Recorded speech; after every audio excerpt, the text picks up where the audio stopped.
Toda la humanidad se encuentra en la situación en la que hemos leído en este Salmo.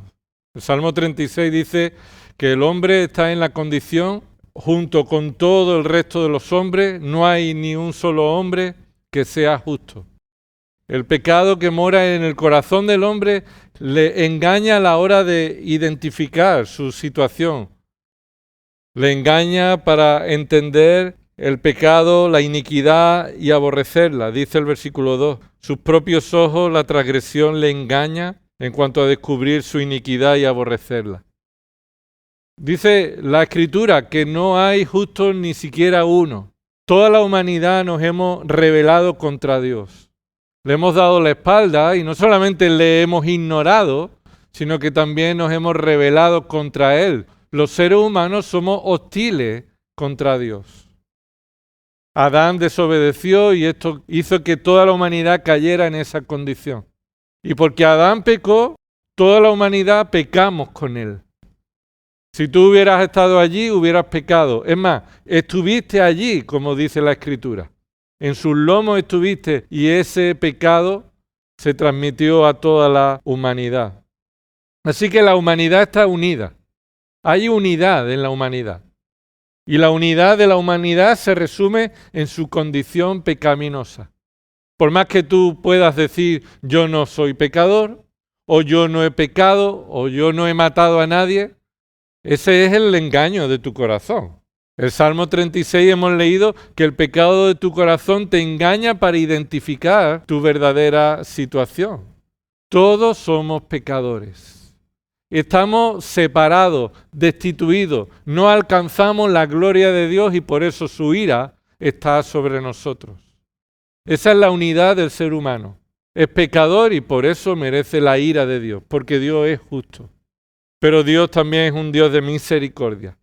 Y Él salva de toda la humanidad a algunas personas teniendo misericordia de ellas. Hace que el Evangelio llegue a sus oídos. Hace que el Espíritu Santo le dé nueva vida y pueda creer en la buena noticia. La buena noticia es la que hay salvación para los pecadores. Hay posibilidad de reconciliación para el pecador. Y el único que puede reconciliarnos con Dios es Él mismo. Dios mismo es el único que puede reconciliarnos con Él. Y lo ha hecho por medio de su Hijo Jesucristo. Dios Padre, siendo Dios, entregó a su Hijo, que siendo Dios también, Él tomó la humanidad, la carne, vivió como nosotros, nació como nosotros, pero no pecó como nosotros. Él demostró en toda su vida ser perfecto. Así que hay alguien completamente diferente a la humanidad, siendo hombre también. Y ese es el único, Jesucristo. En su vida perfecta, Él demostró cumplir todos los propósitos y la rectitud del Padre. Hizo la voluntad del Padre. Y no solamente hizo la voluntad del Padre, sino que en ningún momento sintió, ni deseó, ni dejó de hacer lo que tenía que hacer. No tuvo que luchar con su pecado, ya que el pecado no moraba en Él. Y Cristo voluntariamente fue a la cruz para que Él fuera castigado por los pecadores que habían de creer en Él. Esa es la buena noticia, que aun siendo pecadores, Cristo murió por aquellos que creen en Él. Y entonces a partir de ahí, en el momento que una persona reconoce su situación, reconoce que es pecador, reconoce que es responsable de su pecado, reconoce que Dios es justo y hace bien Dios con castigarme y mandarme al infierno por toda la eternidad, también reconoce a Cristo como el único Salvador. Reconoce a Cristo como el único mediador. Reconoce a Cristo como el único que fue a la cruz y cargó sobre Él y sufrió sobre Él el castigo que nosotros merecíamos. Entonces todos aquellos que creen en Cristo como Señor y Salvador tienen vida eterna. No por lo que consigan hacer de obras justas en esta tierra, sino por las obras perfectas que Cristo ya realizó. Con toda seguridad hay salvación eterna para aquel que confiesa sus pecados y cree en Cristo como Señor y Salvador. La Biblia asegura que aquellos que creen en Cristo se arrepienten de sus pecados como fruto de una fe genuina que Dios provee, han pasado de muerte a vida. Y entonces ese grupo de personas ahora dejan de pertenecer a la unidad que tenían antes, que hemos dicho antes, que le unía a toda la humanidad. Toda la humanidad le unía una condición pecadora, una condición pecaminosa. El pecado que mora en ellos, eso es lo que unía a toda la humanidad. Pero aquellos que creen en Cristo, ahora han sido unidos en Cristo. Han sido unidos a Cristo. Y eso lo puedes leer en Romanos capítulo 6. En su muerte y en resurrección, todos los creyentes han sido unidos con Cristo y ahora ya no son esclavos del pecado y pueden vivir una vida de obediencia, de justicia progresiva. Así que la unidad que la Iglesia disfruta es la unidad que Dios le provee. La unidad que la Iglesia tiene es la unidad que Dios le provee. Ha sido provista. No tenemos que procurar la unidad como algo que nosotros hagamos y resulte en unidad, sino que Dios trajo la unidad. Así que sí somos la Iglesia los responsables de cuidar, de proteger, de mantener la unidad. Y en esta tarde vamos a ver los frenos de la unidad. Los frenos de la unidad. Aquello que frena la unidad, o podemos decir aquello que rompe la unidad. Aquello que frena la unidad en la Iglesia, aquello que rompe la unidad en la Iglesia. Y tenemos ahí 7 verdades bíblicas que nos muestran cómo la unidad puede ser frenada y puede ser estorbada en la Iglesia. Y en primer lugar, el pecado frena la unidad. Y alguno podría decir, oye, pero si te acabo de escuchar que antes éramos pecadores y ahora los que están en Cristo ya no son pecadores. No, yo no he dicho eso. Yo he dicho que ya no estamos, los que hemos creído en Cristo, ya no estamos bajo la condenación del pecado. Y no estamos bajo la esclavitud del pecado. Pero los que estamos en Cristo y hemos sido redimidos por su sangre, en realidad continuamos pecando. Continuamos en la condición pecadora, pero hemos sido capacitados por el Espíritu Santo para luchar con el pecado, pero el pecado continúa estando. Y una de las principales razones que afectan a la unidad de la Iglesia es el pecado. Y vamos a ver algunos versículos. Acompáñame a 1 de Juan, capítulo 1. Porque lo que estamos aquí hablando no es mi opinión, ni es la opinión de los hombres. Estamos leyendo lo que la Biblia dice y nos sometemos a la autoridad de la palabra. Y cuando vemos que la Biblia nos enseña acerca del pecado y cómo afecta a la unidad, vemos que es uno de los frenos para que la unidad pueda romperse o la unidad sea afectada o sea frenada. Mira 1 de Juan, capítulo 1, versículo 8. Si decimos que no tenemos pecado, nos engañamos a nosotros mismos. Esta es una posibilidad. Que alguien diga, yo no he pecado. Y la Biblia te dice, pues entonces te estás engañando a ti mismo. Y observa lo que continúa diciendo. Y la verdad no está en nosotros si decimos que no hemos pecado. La verdad no está en nosotros si decimos que no hemos pecado. Nos engañamos a nosotros mismos. Ahora, otra posibilidad, versículo 9. Si confesamos nuestros pecados, y ahí está el autor suponiendo que hay un cambio en lo anterior. Lo anterior es una suposición de que alguien diga, yo no he pecado. Dice el versículo 8, si decimos que no tenemos pecado. Pero en el versículo 9, la suposición es que alguien diga, sí, yo he pecado. Sí, yo digo, tengo pecado. Y continúa diciendo el versículo 9, si alguien reconoce que tiene pecado, debe confesar su pecado. Si confesamos nuestros pecados, esto es, reconocemos que somos responsables y aceptamos y reconocemos que merecemos el castigo justo de Dios. Y si confesamos estos pecados delante de Dios, Él es fiel y justo. Dios es fiel y justo para perdonar nuestros pecados y para limpiarnos de toda maldad. Esa es la promesa de Dios. Todo el que confiesa su pecado No tiene por qué esconderlo, sino tiene que sacarlo a la luz, tiene que confesarlo, no excusarse, sino venir delante de Dios y decir, Señor, yo soy pecador, he pecado contra ti y merezco el juicio por tu parte y creo en Cristo. Entonces Él es fiel y justo para perdonarnos los pecados y limpiarnos por la sangre de Cristo de toda maldad. Dice el versículo 10, si decimos que no hemos pecado, le hacemos a Él mentiroso y su palabra no está en nosotros. El pecado no reconocido demuestra una separación entre la verdad y la mentira. No puedes vivir la verdad en ti y tú vivir en el pecado. No puedes decir que eres hijo de Dios, pero tú vivir en el pecado. Lo que está diciendo ahí el texto es que el pecado afecta nuestra relación con Dios y muestra nuestra posible realidad de que la palabra de Dios no esté en nosotros. Así que el pecado afecta la unidad cuando se puede manifestar en nuestra vida que en realidad no somos hijos de Dios porque no confesamos nuestros pecados. Otro aspecto del pecado como afecta lo vemos en 1 Corintios, capítulo 5. Una iglesia que toleraba el pecado. Una iglesia que decía ser la iglesia de Cristo y decían ser discípulos de Cristo y confiaban en su sana doctrina para ellos, pero ellos toleraban el pecado. Y mira lo que dice 1 Corintios 5, versículo 9. En mi carta os escribí que no anduvierais en compañía de personas inmorales. Una persona inmoral es una persona que va en contra de la rectitud de Dios, de la verdad moral de Dios, de lo que Dios ha determinado, lo que es justo, correcto, adecuado. Y una persona inmoral es una persona que vive en el pecado.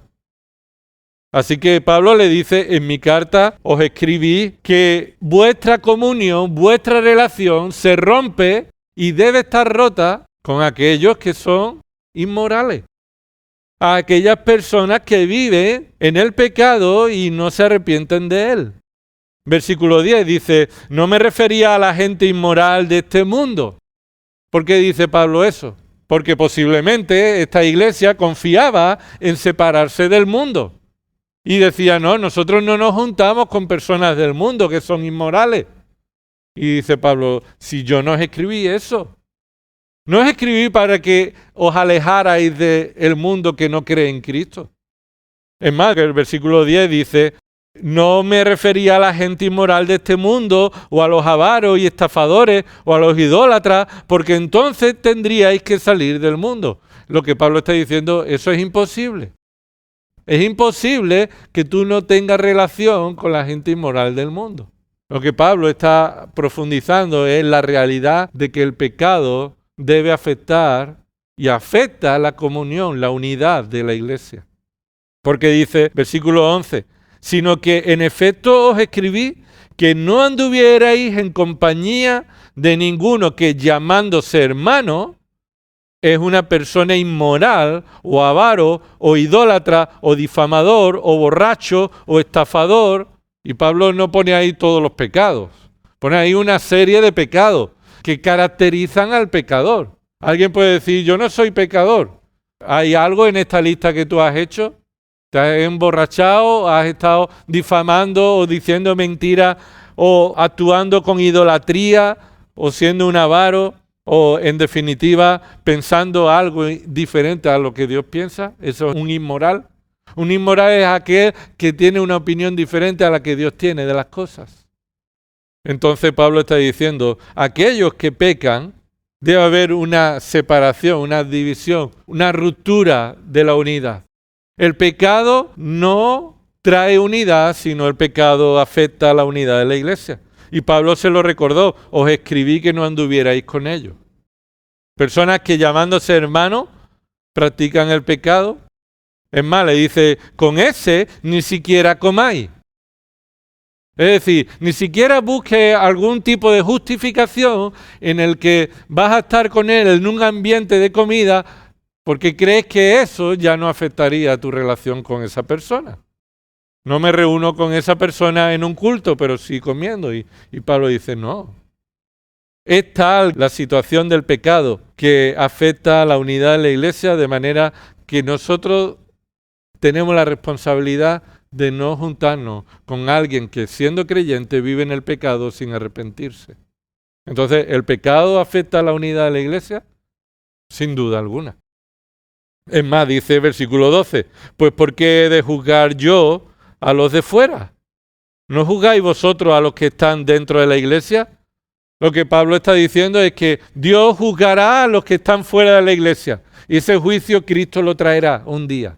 Dios ha puesto la responsabilidad de los creyentes a juzgarse dentro de la Iglesia.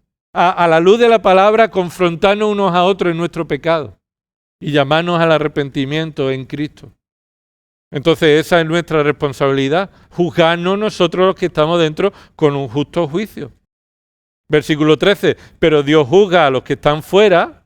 Entonces, ¿cuál es nuestra responsabilidad? Juzgar a los que están dentro. ¿Qué termina diciendo el versículo?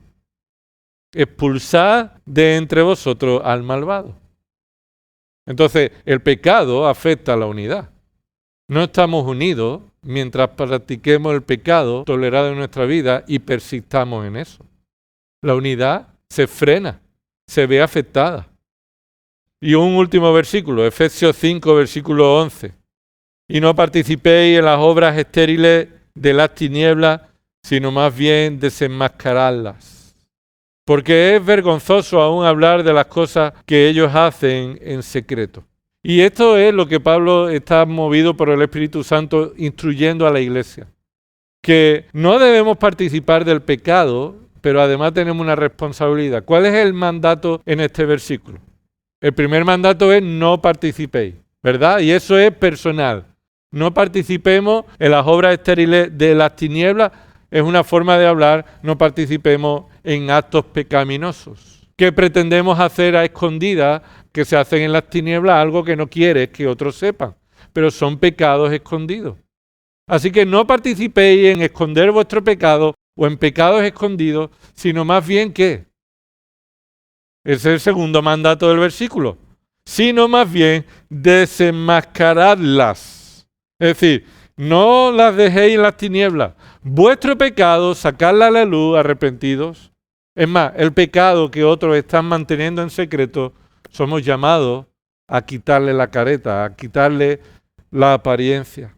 Y por supuesto, eso es una instrucción que sin duda alguna nos lleva a la confrontación, a la exhortación. ¿Y por qué? Porque el pecado afecta a la unidad de la iglesia. ¿Qué es lo segundo que puede frenar la unidad de la iglesia? La desviación doctrinal. La desviación doctrinal, es decir, la doctrina que se ha desviado de la palabra de Dios y se enseña como si fuera la palabra de Dios. Y desviación doctrinal significa aquellas doctrinas que no son conformes a la palabra de Dios a causa de una mala interpretación equivocada, pero también intencionada puede ser. Puede ser alguien que esté equivocado y es una doctrina desviada, aunque no haya intención en tal persona. Pero también la desviación doctrinal puede ser intencionada. Observa Efesios capítulo 4, versículo 5. Recuerda que ahí Pablo está diciendo la unidad que hemos recibido y debemos proteger.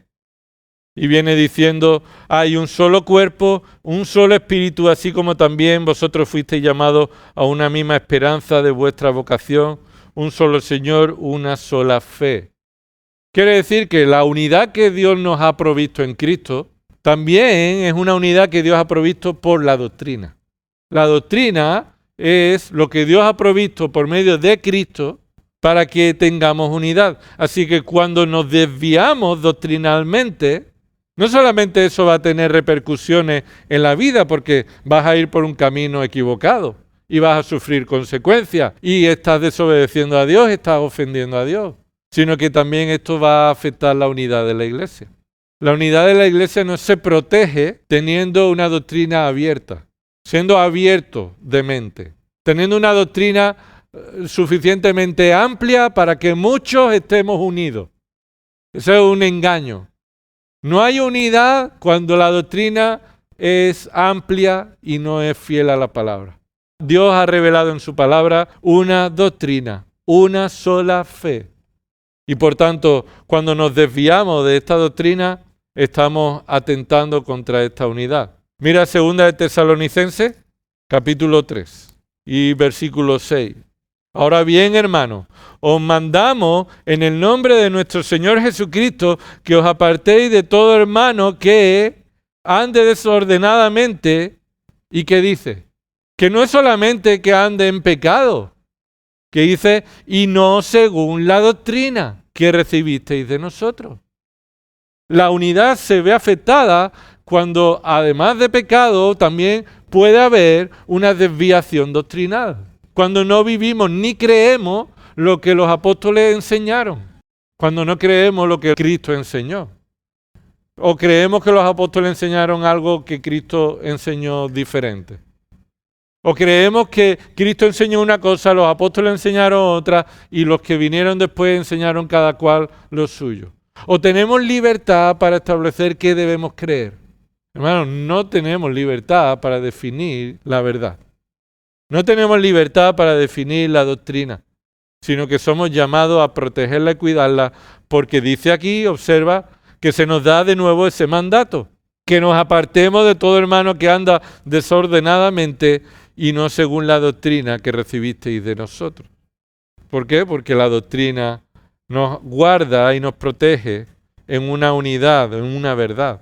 Mira lo que dice el versículo 14. Y si alguno no obedece nuestra enseñanza en esta carta, señalad al tal y no os asociéis con él para que se avergüence. ¿Qué palabra es complicada para no entender esta enseñanza? Es más, cuando la entendemos, no nos colocamos en una posición de aislarnos de los demás, sino examinamos nuestro corazón. No decimos los pecadores son los demás y yo me tengo que aislar de ellos, sino examinamos nuestra vida. ¿Qué consecuencias hay cuando yo peco? ¿Qué consecuencias hay cuando yo permanezco en el pecado? El Señor le manda a mis hermanos que actúen hacia mí si yo peco de esta manera. Entonces este versículo no solamente nos habla de cómo debemos actuar con aquel que permanece en una enseñanza extraña, sino estoy seguro que lo que yo creo es bíblico. Es más, para mí es importante saber qué creo. Para mí es importante saber qué es lo que Dios dice en su palabra, o me da igual, o me guío por sentimiento, que Dios está conmigo, o las cosas son agradables a Dios cuando son agradables a mí. No, la verdad es una objetiva y revelada. Y es nuestra responsabilidad someternos a la enseñanza, aunque eso implique paciencia, tiempo, estudio, oración, sacrificio, pero por supuesto, cuando nos desviamos doctrinalmente, hay enseñanza bíblica para mostrar que la unidad, por la unidad, no somos llamados a mantenernos en el desvío doctrinal. La unidad no permite ni justifica la desviación doctrinal. Y dice Romanos 16, 17. Romanos 16, 17. Y os ruego, hermanos, que vigiléis a los que causan disensiones y tropiezo contra ¿qué? Observa que las disensiones y los tropiezos que aquí se muestra que alguien está causando son contra las enseñanzas que vosotros aprendisteis y que os apartáis de ellos. Hay una orden, un mandato. Cuando alguien está provocando o procurando desviarnos de la sana doctrina de la palabra de Dios, entonces somos llamados a, no por el amor y la unidad, tolerar el engaño y la desviación, no. Por el amor y la unidad debemos defender la palabra y predicarla con paciencia, con amor, sin duda. Pero no pasar por alto las cosas y no mirar para otro lado. Y no decir, bueno, la doctrina no es importante. Así que la desviación doctrinal también afecta. En tercer lugar, ¿qué es un freno para la unidad de la iglesia? Los falsos cristianos, los falsos convertidos, los falsos creyentes. ¿Y eso existe? La palabra de Dios nos llama continuamente a examinarnos, a los creyentes si estamos en la fe, y a todo el que escucha si está en la fe. Porque Dios no está interesado en personas que llenen un lugar en el que todo el mundo crea que allí están los hijos de Dios. Dios no está interesado en que haya lugares llenos de personas que piense la gente que los que están allí son creyentes. Dios no estaba interesado en que le siguieran multitudes. ¿O sí? Porque cuando multitudes le siguieron y le buscaban con motivación equivocada, Cristo, Dios, hombre, estuvo interesado en confrontar la motivación. Y si se querían ir, ¿qué hizo Cristo? Que se fueran. Entonces Cristo no está interesado en que cuanto más mejor, pero nosotros en ocasiones sí. En ocasiones la iglesia se siente bien cuando hay muchas personas como ellos. Y es una bendición la comunión. Y cuando estás con muchos creyentes es una bendición. Pero no podemos caer en el engaño y en el error de darle un pasaporte a alguien que no es miembro del país. Podríamos poner esta similitud. No podemos caer en el error de rebajar el evangelio y vender la convicción equivocada a todas las personas de que crean que son hijos de Dios con un evangelio light, con un evangelio que le hace sentir bien en un grupo de personas y no importa si se han arrepentido, si están viviendo una vida de santidad progresiva o si están creyendo la verdad de la palabra de Dios. Porque hay muchos falsos convertidos y estos van a provocar problemas en aquellos que están unidos en la iglesia. Mira lo que dice Mateo 13, versículo 24. No vamos a leerlo todo porque voy a asumir que entendemos y conocemos esta parábola. Pero a partir del versículo 24, Jesús habla sobre una parábola, la parábola del trigo, un hombre que fue a sembrar su campo y sembró trigo. Pero dice que por la noche vino el enemigo. ¿Y qué hizo el enemigo? Sembró cizaña.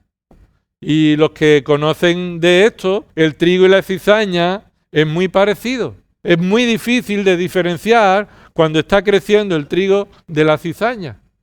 Así que la parábola está mostrando que un enemigo con malas intenciones vino y sembró algo que parecía ser trigo, pero no lo era.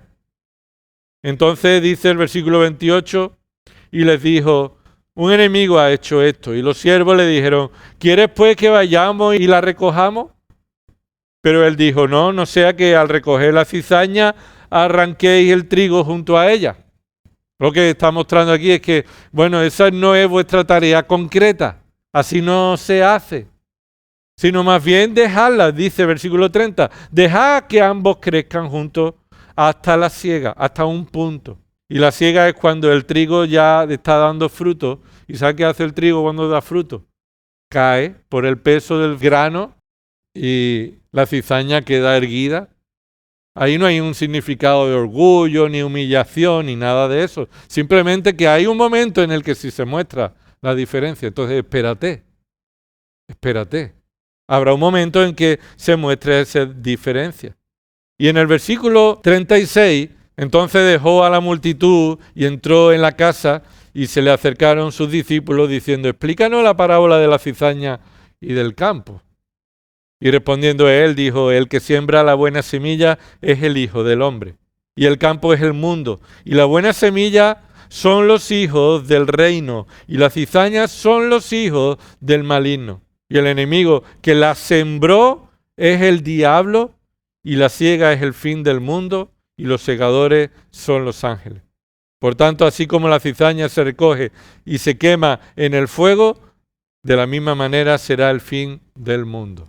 Así que lo que está diciendo el texto es que en la iglesia de Cristo, unida en Cristo por el Espíritu Santo, por su palabra, por la Trinidad, por el bautismo, por la doctrina, también, igual que hay creyentes verdaderos, hay cizañas que han sido introducidos por el enemigo y que en ocasiones van a traer problemas y desunión. Mira lo que dice Gálatas 1, versículo 7, Gálatas capítulo 1. Dice el versículo 6, me maravillo de que tan pronto hayáis abandonado al que os llamó por la gracia de Cristo para seguir un evangelio diferente, que en realidad no es otro evangelio, sino que hay algunos que os perturban y quieren pervertir el Evangelio de Cristo. Y aquí son aquellos que están entre los creyentes, en la iglesia, que no son verdaderos creyentes, sino que están ahí sembrados por el enemigo para perturbar. Y esa es la forma en la que el diablo en muchas ocasiones quiere afectar la unidad de la iglesia, teniendo falsos convertidos en ella. Dice el capítulo 2, versículo 4. Capítulo 2 de Gálatas, versículo 4. Y esto fue por causa de los falsos hermanos introducidos secretamente que se habían infiltrado para espiar la libertad que tenemos en Cristo Jesús a fin de someternos a esclavitud. Diferentes situaciones y motivaciones y resultados que traen cuando hay personas en la iglesia que se han infiltrado, pero en realidad son falsos.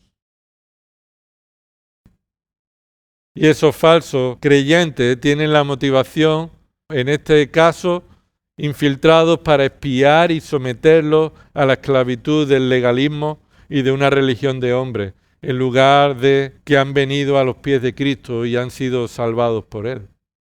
Así que la unidad de la iglesia se ve afectada, perturbada con falsos convertidos, personas que aparentan ser creyentes, pero que tarde o temprano se manifiestan sus intenciones y también se manifiesta su naturaleza. Y 2 versículos más para terminar. Judas 4.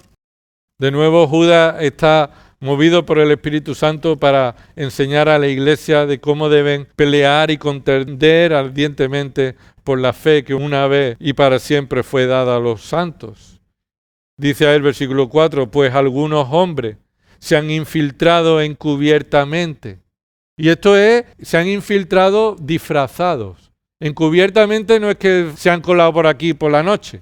No, han entrado como uno más, pareciendo uno más, pero no es uno más. Como en otros lugares se muestra que son lobos vestidos de oveja. Se han infiltrado hombres encubiertamente, los cuales desde mucho antes estaban marcados para esta condenación. Impíos que convierten la gracia de nuestro Dios en libertinaje. El Señor ha tenido gracia con nosotros, así que podemos seguir pecando, porque el Señor va a seguir teniendo gracia con nosotros. Es otra forma diferente. Antes era legalismo, que nos quieren llevar a la esclavitud y ahora nos quieren llevar al libertinaje. Y todo es querer afectar a la iglesia por medio de personas que dicen ahí, observa cómo termina el versículo, niegan a nuestro único soberano y Señor Jesucristo.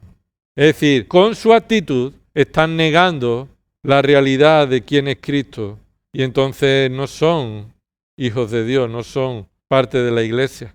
Y entonces la unidad se ve frenada por esos falsos convertidos.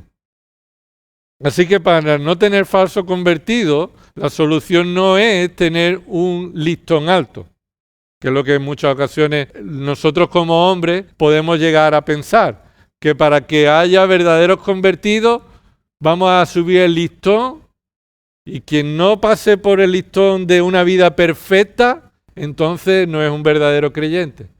Y quien levante el listón va a quedar debajo del listón. Quien pretenda establecer un listón alto de actitud perfecta de vida para decir estos son los verdaderos creyentes, ha quedado debajo del listón. No somos llamados a hacer eso, somos llamados a predicar el Evangelio, a confrontar el pecado pero presentar siempre la gracia, a llamar al arrepentimiento para venir a los pies de Cristo y para encontrar en Él refugio, seguro, y no para tolerar en nuestras vidas ni el engaño, ni el desvío, ni el pecado tolerado. Y terminamos, 2 de Corintios, capítulo 11.